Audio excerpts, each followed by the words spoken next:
This might shock you, but the Afghan blue burqa isn't actually from Afghanistan. Surprisingly, the burqa's history is barely documented, so I went digging, and this is what I found.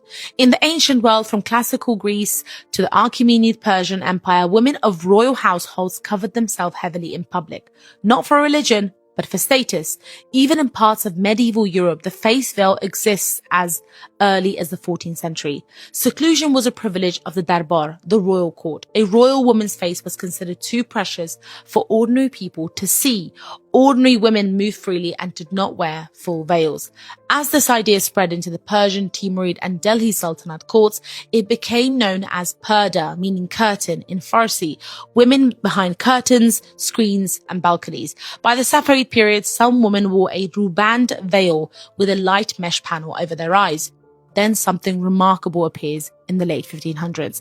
A folio from the Akbarnama in the British Museum, painted around 1590 under the Mughal Empire, shows 3 court women traveling by boat. This is the first burqa-like garment in Persian art. A stitched cap, a long pleated canopy, and a full mesh eye screen. And the servant beside them, notice she is unveiled.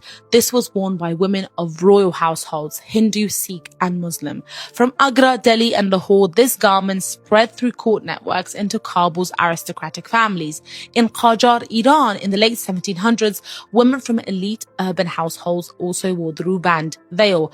By the early 1800s, British artists like Jane Atkinson painted Kabul's noble elite and their wives wearing the white chadari, but raw, nomadic, and village women still did not wear any veils in Afghanistan, so it wasn't a national custom. Then the region splits. In 1936, King Reza Shah bans the veil in Iran. In India and Pakistan, the burqa declines through the 20th century, but Afghanistan takes the opposite path. Urban, respectable families begin adopting the chadari widely as a sign of modesty and status, and by 1903, King Habibullah regulates it. White chadaris were banned, Muslim women wore khaki, Hindu women wore yellow, others slate grey, and for the first time, chadari becomes a state-controlled public garment. The 20th century transforms it again. Synthetic fabrics arrive, machine pleating becomes cheap, and in Kabul, a lightweight mid-blue fabric becomes the most practical. The blue chadari or burqa the world recognizes today. When the Taliban arrive in the 1990s, they enforce the Kabul blue version of the burqa as compulsory, and it becomes the global image of Afghan women.